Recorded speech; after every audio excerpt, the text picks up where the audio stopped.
বায়ুৰ এক গতিসূত্ৰ মতে এটা ভোমোৰাই বোলে আচলতে উৰিব পাৰিবই নালাগে, কিয়নো তাৰ পাখি দুখনৰ তুলনাত ভোমোৰাৰ গাটো যথেষ্ট ডাঙৰ, যথেষ্ট ভাৰী। আপুনি যদি চায়, সঁচাকৈ চাব পাখি দুখন বহুত সৰু, কিন্তু ভোমোৰাটোৱে এইকাৰণে উৰিব পাৰে কাৰণ ভোমোৰাটোৱে সেই কথাটো নাজানে। কিন্তু আমাৰ মানুহৰ ক্ষেত্ৰত কি হয়, আমি যেতিয়া আমাৰ উইক পইণ্ট, আমাৰ লিমিটেশ্যন কি আছে, আমাৰ সীমাবদ্ধতাৰ কথা আমি যেতিয়ালৈকে গম নাপাওঁ তেতিয়ালৈকে আমি কামটোত লাগি থাকোঁ, আৰু লাগি থাকোঁ এটা সময়ত আমি ছাকচেছো হৈ যাওঁ।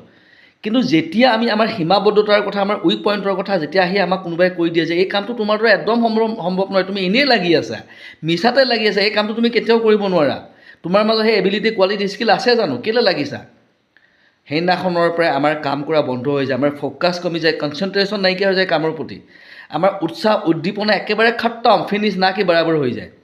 কিয়নো আমাক কাণত কোনোবাই ভৰাই দিছে যে এই কামটো তোমাৰ দ্বাৰা সম্ভৱ নহয়। গতিকে ব্ৰেক ইয়'ৰ থিংকিং লিমিটেশ্যন, আনৰ কথা নুশুনিবা, মাত্ৰ নিজৰ কাম কৰি যোৱা।